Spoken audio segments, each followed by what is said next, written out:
మనలో అందరికీ నాన్న పేరు తెలిసి ఉంటుంది. తాత పేరు ఎంతమందికి తెలుసు?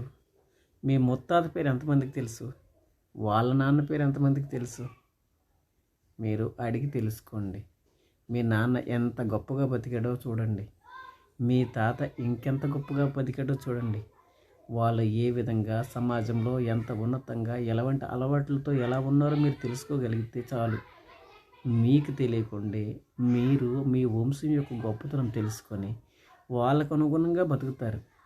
అలా కాకుండా మా నాన్న మా తాత వాళ్ళు అట్టా చెప్తారబ్బా మీలా అలా అనుకుంటే మనం వాళ్ళకు అనుగుణంగా బతకలేం. మీరు ఆలోచించండి.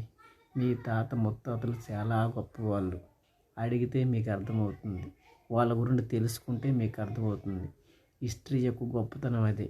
మనం హిస్టరీ అంటే ఎవరితో కాదబ్బా, మన హిస్టరీ మనం తెలుసుకోండి. మీరు ఎంత ఉన్నతంగా ఉంటారో మీకు అర్థమవుతుంది. మీ నాన్న మీ ఊర్లో గొప్పవాడై ఉండొచ్చు. మీ తాత 10 మందిలో ఎంతో మంచివాడై ఉండొచ్చు.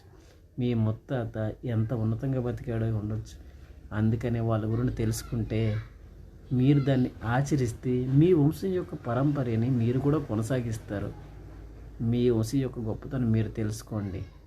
వాళ్ళకు అనుగుణంగా మీరు కూడా మీ ఊళ్ళో మంచి వాళ్ళగా బతకండి.